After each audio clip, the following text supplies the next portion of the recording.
তারপর আর একবার একটি ঘটনা আছে, তখনও ঠাকুর কাশীপুর বা শ্যামপুকুর বাটিতে যাননি, নহবতে মায়ের কাছে একটি ছবি ছিল, ঠাকুরের ছবি, মনে হয় এই ছবিটা।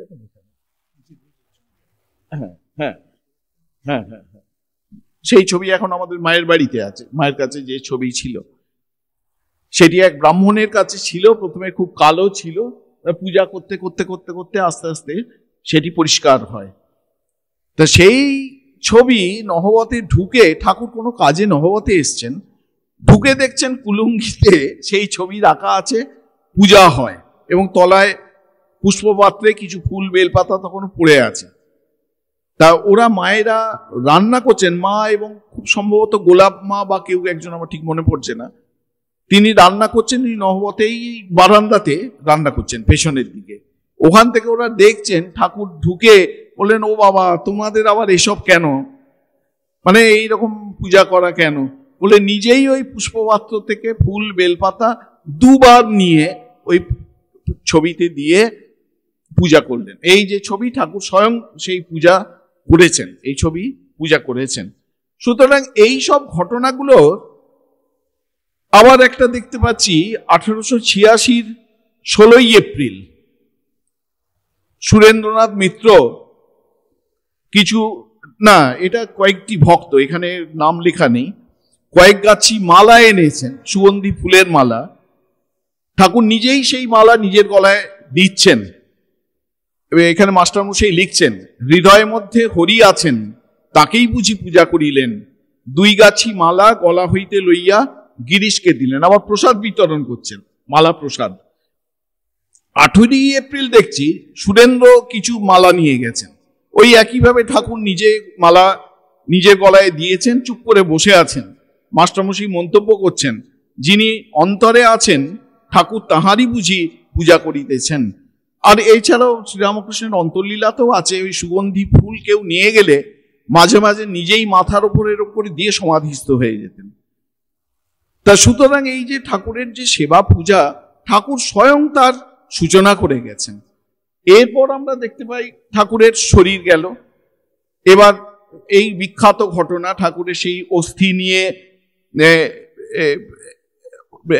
দুই দল ভক্তের মধ্যে, এক দলে রামদত্ত ইত্যাদিরা আছেন, তাদের মধ্যে তর্ক বিতর্ক, মনোমালিন্য ইত্যাদির সূচনা হলো।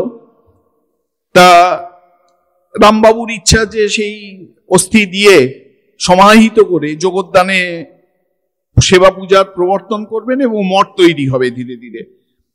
কিন্তু এই শশী মহারাজ, নিরঞ্জনানন্দজি এরা ছাড়বেন না। স্বামীজি তাদের অনেক বুঝিয়েছিলেন, দেখ আমরা সন্ন্যাসী মানুষ, আমরা কখন কোথায় থাকি এ তার কোনো ঠিক নেই, আর এই অবতারের দেহাবশেষ এটা তো নিয়ে যা হোক তা হোক করে ফেলে রাখলে হবে না, এর একদম বিধিসম্মতভাবে পূজা করতে হবে, যথোপযুক্ত সম্মান জানাতে হবে। তা রামবাবু যদি সেবা পূজার প্রবর্তন করে চালাতে পারে তো ভালো, তো কিন্তু শশী মহারাজ কিছুতেই ছাড়লেন না।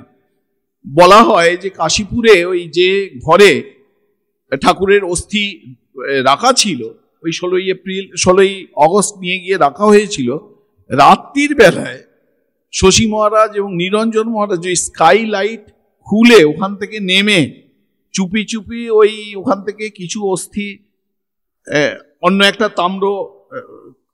তামার এতে কি বলে কলসিতে স্থানান্তরিত করেছিলেন, করে আবার সেই কলসি যেমনটা ছিল তেমন ওইটাকে ওরা সরিয়ে নেন।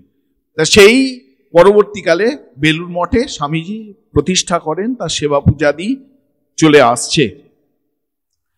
তা এখন এই যে মনে করুন অবতারের দেহাবশেষের সেবা পূজা, এই সম্পর্কে আমার দুটো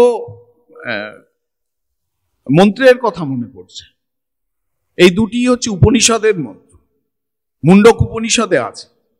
মুন্ডক উপনিষদের 3য় মুন্ডকের প্রথম খণ্ডে 10 নম্বর যে মন্ত্র, সে মন্ত্রে বলা হচ্ছে, ইয়ং ইয়ং লোকং মনসা সংবিভাতি বিশুদ্ধ সত্ত্ব কাময়তে ইয়াংশ্চ কামান তং তং লোকম জয়তে তাংশ্চ কামাং তস্মাদ আত্মজ্ঞম হি অর্চয়েদ ভূতি কামঃ।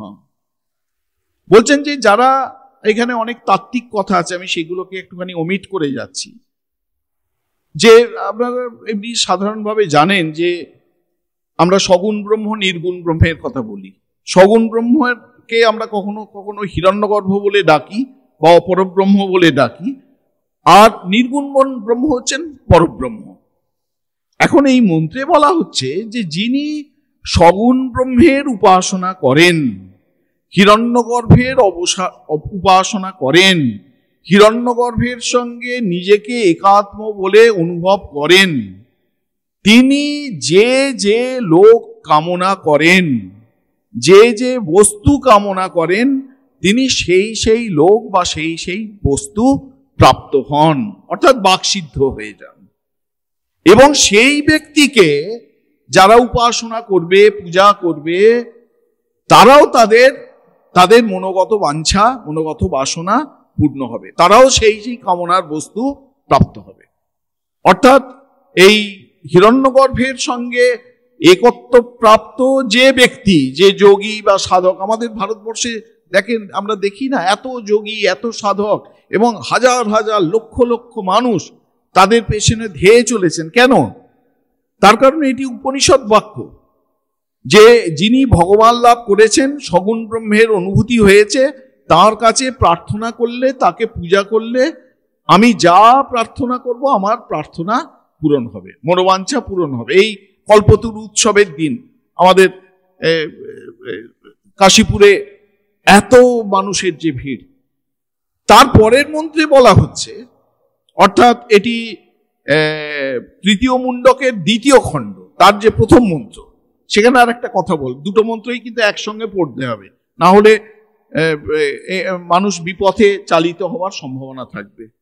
সবেদৈ তৎ পরমং ব্রহ্মধাম যত্র বিশ্বম নিহিতম ভাতি শুভ্রম উপাসতে পুরুষম ইয়ে হি অকামা তে শুক্রম এতৎ অতিবর্তন্তি ধীরাহ। বলছেন ওই যে সগুণ ব্রহ্মের সঙ্গে একাত্ম প্রাপ্ত যে ব্যক্তি, যিনি সগুণ ব্রহ্মের সঙ্গে একাত্ম হয়েছেন, যে যোগী বা যে সাধক, তার কাছে মুমুক্ষু ব্যক্তি যদি প্রার্থনা করে, মুমুক্ষু সাধক যদি প্রার্থনা করে, তারাও তার ফল পাবে। আমি যদি সকাম হয়ে কোনো কামনার বস্তু প্রার্থনা করি, আমি কামনার বস্তুও পাবো। আর যদি নিষ্কাম হয়ে বা নিষ্কাম হওয়ার জন্য প্রার্থনা করি, আমি প্রার্থনা করি আমি যাতে ভালো সাধু হতে পারি, আমি প্রার্থনা করলাম আমার যাতে ভক্তি হয়, আমি প্রার্থনা করলাম আমার যাতে জ্ঞান হয়, জ্ঞান ভক্তি হয়, তাহলে আমারও মনোবাসনা পূর্ণ হবে। যে যা চাইবে, অর্থাৎ কথাটা দাঁড়ালো এই, যে এই যোগীর কাছে, সিদ্ধ যোগীর কাছে, সিদ্ধ সাধকের কাছে যে যা চাইবে সে তাই পাবে। এখন যোগী বা যথার্থ সিদ্ধ পুরুষের সেবাতেই যখন এই রকম লাভ হচ্ছে, তখন স্বয়ং অবতারের কাছে কেউ যদি গিয়ে সেই রকম প্রার্থনা করে, স্বয়ং অবতারের দেহাবশেষের কাছে গিয়ে কেউ যদি সেরকম প্রার্থনা করে, তার সেবা পূজা করে, এই যে অনন্ত ফল দান করবে, এতে আর বলার কোনো কিছু নেই। এইটি হচ্ছে এই যে কেন আমরা এই ঠাকুরের সেবা পূজাকে এত গুরুত্ব দিচ্ছি, কথাটা হচ্ছে এই যে যে যা পাইবে চাইবে, ওই আমাদের গান আছে না, ধর্ম অর্থ কাম ও মোক্ষ, যার যা কি হয় প্রয়োজন, রামকৃষ্ণ রামকৃষ্ণ বলো আমার মন, ওখানে একটি লাইন আছে, ধর্ম অর্থ কাম ও মোক্ষ যার যত হয় প্রয়োজন।